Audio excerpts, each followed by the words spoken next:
Anoche no pude dormir. No tenía sueño, pero mi mente tampoco estaba despierta. Solamente estaba quieta, con los ojos abiertos, como un robot descompuesto, sin dormir ni no dormir, o como un robot aprendiendo. Vi cómo amanecía y no me emocioné ni nada.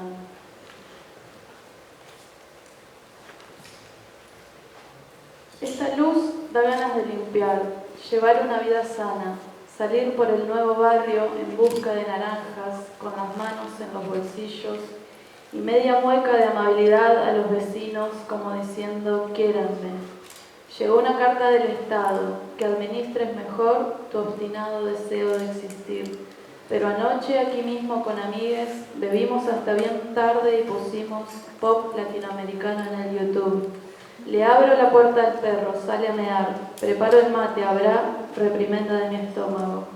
Es lindo mudarse a un lugar recién pintado. La luz me indica dónde limpiar y yo lo hago con ganas. Escucho el vocifero de vendedores ambulantes. ¡Me fui del centro! La luz señala dónde colgar la obra que compré borracha a las 3 de la mañana en una subasta espontánea. La verdad, ¿cómo no creer en algo?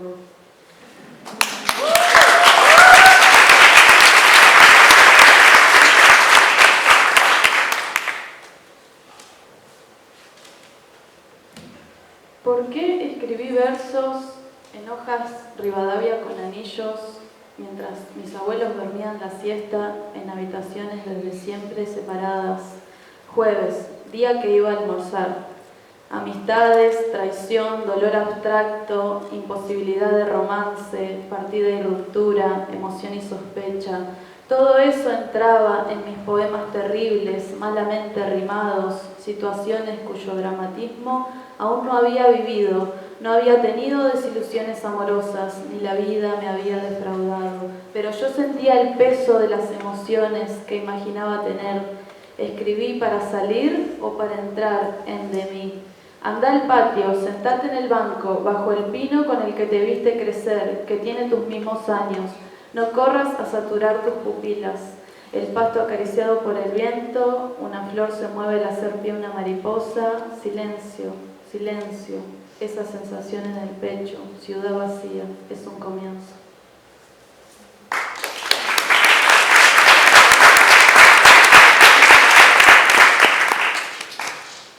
Fui a una playa desierta. El viento electrificaba mi pelo. Sus puntas me daban pequeñas descargas en la cara. Era de día. Una botella vacía aparecía junto a mí con una etiqueta en ideogramas desconocidos. Y un papel, balanceado por el oleaje, se mantenía seco. Era un papel metafísico. Allí escribí mi deseo. ¿En qué idioma escribí? Lo introduje y arrojé lejos la botella. Un grupo de delfines acompañaban su caída con splash rituales. Luego hubo un ruido, una chispa en el agua, viajó a toda velocidad hasta el horizonte, arrastrando la tela del mar. Se hizo de noche, volví sin mi deseo. Quiero una casa propia para pintar de color una pared sin pensar en la caducidad ni en la relación costo-beneficio. Pedir opiniones, perderme en catálogos de Pantone, coral vívido, cuarzo rosa, serenidad, orquídea radiante, mandarina tango, madreselva, mimosa, azul cerúleo, arena dólar, lirio de tigre, rojo verdadero. No me va a temblar el pulso al usar mi taladro sobre una superficie sólida y próspera para mi hamaca paraguaya. Los clavos que escucho oxidarse lentamente en mi caja de herramientas serán puntos que confirmen una constelación. Un patio modesto, de pasto, por supuesto. En suelo abonado por desechos caseros, cumpliré la promesa nunca pronunciada a mi jazmín magno de maceta. Será una fiesta liberar las plantas, deshacer el límite de sus contenedores por la noche. Las piedras guiarán cómo estirar los brazos en la oscuridad subterránea, absueltas de su individualidad, se estrecharán por fin, reconociéndose allá abajo.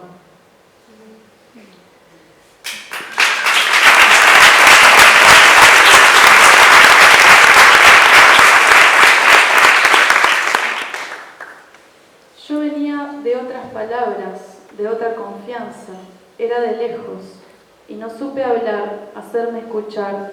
Fueron intentos fallidos, era yo diciendo presente demasiado bajo para que alguien me oyera. No supe imponerme, así que tomé un camino solitario, me aferré a mi inteligencia, aprendí. Enmudecí por temor al desaire, hasta que hablé, mal dormida y mal alimentada, y por supuesto me desairaron.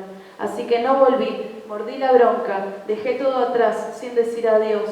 No fue una renuncia activa, sino que se fue haciendo en el olvido forzado de mi mente que estaba siempre en otra cosa,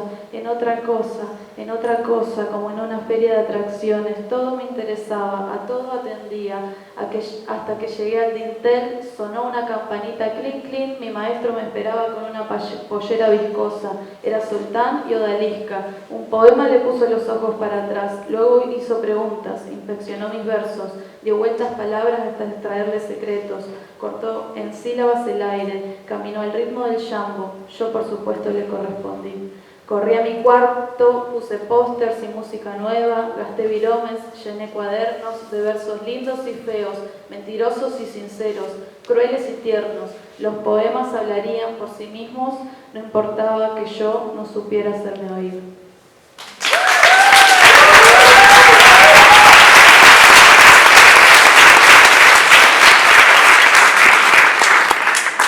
Bueno, este es el último.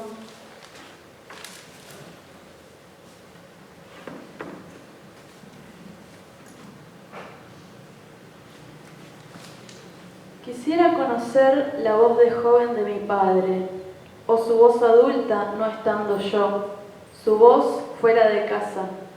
¿Hablaría más? ¿Igual de poco? Su padre hablaba poco también.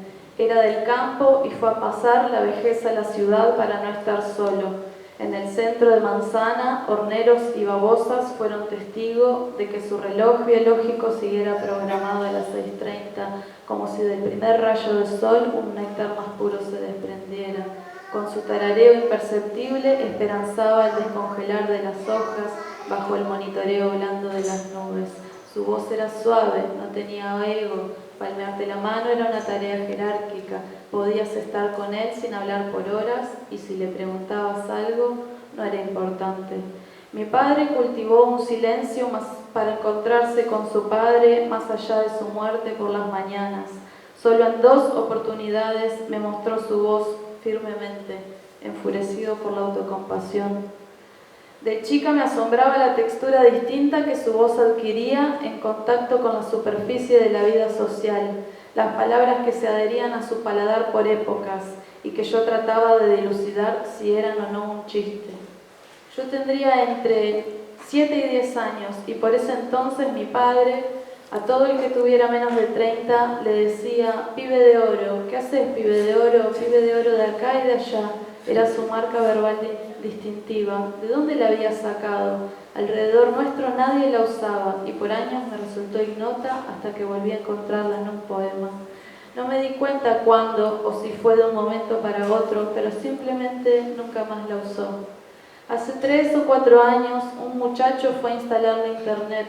¿Se acuerda de mí?, le dijo. Yo le cuidaba el auto en el centro. Usted decía que yo era el chico de oro. Yo casualmente estaba ahí. Mi padre no hallaba en su memoria la imagen de un chico individual. Quizá el muchacho nunca había vuelto a pensar en eso hasta que reconoció la cara al abrirse la puerta y recordó ese designio que lo había ennoblecido. Contó su vida como si fuera un misterio irresuelto. Él había sido el chico de oro y ahora era feliz, había estudiado, tenía trabajo e hijos. En una época mi padre tuvo un socio y ese socio tenía una hija, 1 año más grande que yo, que me enseñaba las cosas que mis compañeras aún no sabían, como un tercer agujero por donde nos saldría sangre y quizás un bebé. Su papá la llamaba Bichi, me parecía tierno y original. Y mi papá empezó a decirnos así a mí y a mi hermana. Fue sorpresivo solo la primera vez. Luego la sociedad se disolvió, yo no vi más a Cecilia, mi hermana y yo aún respondemos indistintamente a ese llamado como si hubiera surgido de la unicidad de nuestro seno familiar. A los 17 años se rompió los dientes delanteros en un accidente de auto.